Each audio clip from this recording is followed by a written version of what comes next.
Sup guys, 88 Reality here, and from here on now the audio was quite shitty because, well, let's just say a couple of parenting issues. Well, not technically. You see, I'm in the UK, and when I recorded this it was in the night and I didn't want to be waking up any of my family whilst I was talking really loud, so yeah, so I'm gonna have to give you post-commentary instead of live commentary for this walkthrough part, which is unfortunately. Oh well. You get a cross-transceiver message, and all you have to do is just come up here and go inside of a Pokemon Center. There's a little something I want to do to show you guys during this playthrough part. It has something to do with an event that's just currently working. But for the time being, excuse me. For the time being, let me just try and guide you through this. This is just normally a tutorial through the Pokemon Center on how to use it in that. I obviously know how to use it. I mean, I've been playing the games for over, what, 15 years now? I mean, come on.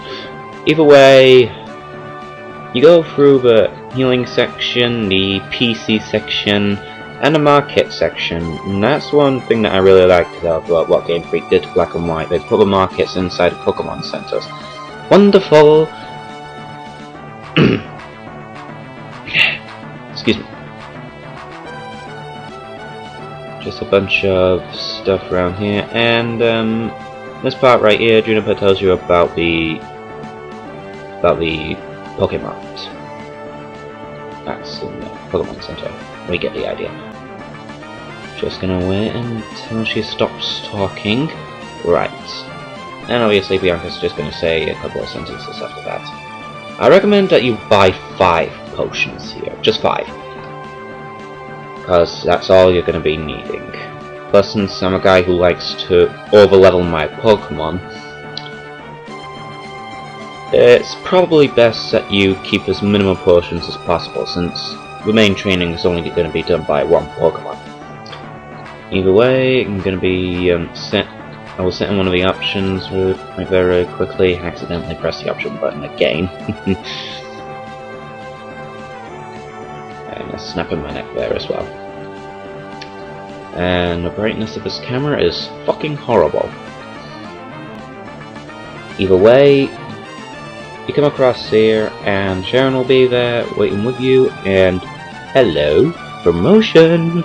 Oh no, wait, it's just an election. Damn. Anyways, this guy called Genfus is gonna talk to you about Pokemon Liberation. That's one big change from the series. An incredibly big one. And yeah, I loved it. But I'm not gonna be spoiling the story for you lot, for those of you who haven't played it.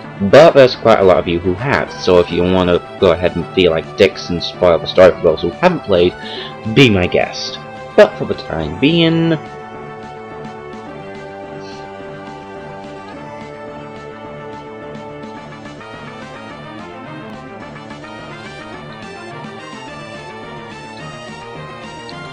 all that good stuff.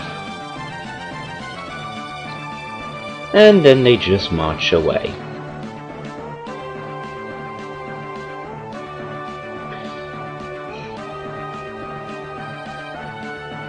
And now everyone's talking about liberating their Pokemon.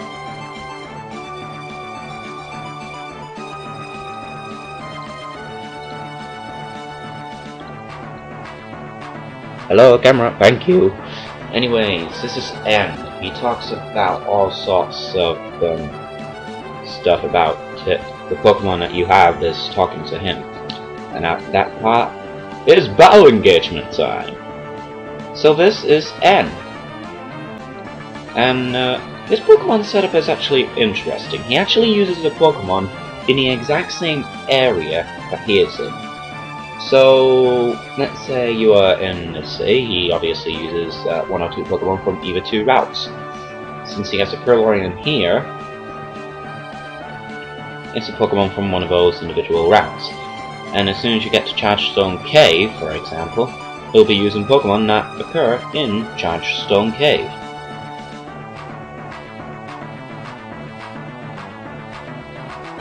And I just wiped the floor with the sky.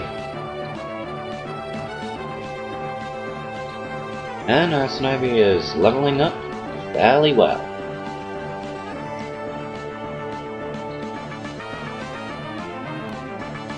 And my camera quality is being absolutely horrid on me. So, after all that, Sharon's just gonna nag on about fighting over gym leaders and becoming the champion, just so that he can be the strongest trainer in Universe, I guess. Okay. So what you do here, and it's actually kind of a pain to walk to your location without any running shoes. Oh well. The stupid brightness getting in the way. So as soon as you get here, the cross transceiver will be ringing you, and lo and behold, it's your mother. She's telling you that she's got a gift for you, and she's on her way right now. And lo and behold, there she is. And she wants you to use running shoes. Wonderful.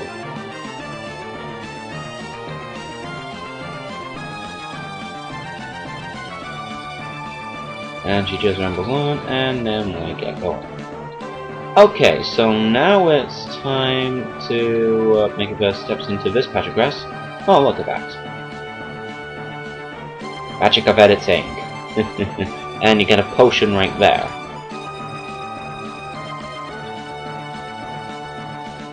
I have absolutely no idea what I was doing at this part. Oh yeah, now I remember. My parents, well not my parents, but my little brother and someone might be in the background. That part right there was kind of a gag of when you saw the Patrat. I said Pokemon can get up to level 7, so feel free to capture any Pokemon here to make us part of your party. Patrat showed up, except for him. That was part of a gag. It's not funny now, because it wasn't live, I guess, but oh well.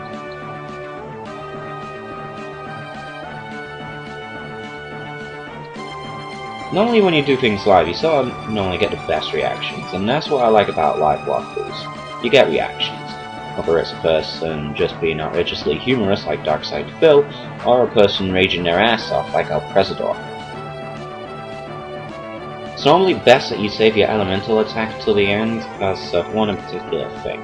So just keep on using the standard attack that you got at the beginning, like I'm using Tackle.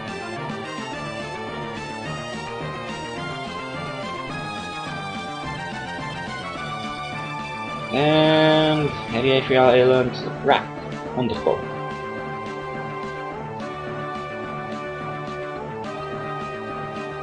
So at that point, you just come across here, more trainers. So, what does she have, huh? Well, I'm gonna tell you one thing. She has a Quillion. Skipping! Magic of editing in the power of my fingertips. Well, actually, it's in the power of everyone's fingertips. So, I don't really see why I should be bragging about it. Oh well. Quickly give in 88 reality a potion. Heal him up.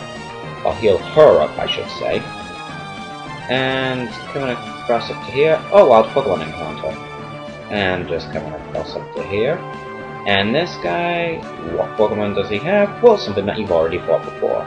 The Chats, Litterpups, Purloins. So, well, it's one of the three. So, skipping. Or, I guess not. I guess I just chit-chat. Never mind. Yeah. I'm possibly not going to be doing that KB Madhouse routine where he just skips ahead to one of the battles of the Pokemon that he's already fought. No, I think I'm going to be going back to the fast-forwarding battles like Super Skarmory, because I think those were a little better, I guess. Anyway, save your elemental attacks for this, because your rival Bianca shows up, and she wants to have a fight. Wonderful! Your second rival battle, well, third technically, but second rival battle with Bianca in just a minimum of minutes. And she starts off with a Lillipup. It's decent leveled, level 7. But this part made me laugh my ass off. Just watch. You're done. Oh my goodness. That was it. For her, anyways. And Nashua was next. So, I was expecting it to be different from Nashua, because I got a critical hit on the first one. So, Nashua is bound to have better defenses. And indeed he does, surprisingly. And Bianca uses a potion, she's gonna have at least one of those. But every time you beat her later on in the game, she gives you some neat things. Like a bunch of full restores, max revives, that's very helpful, and all sorts of good stuff.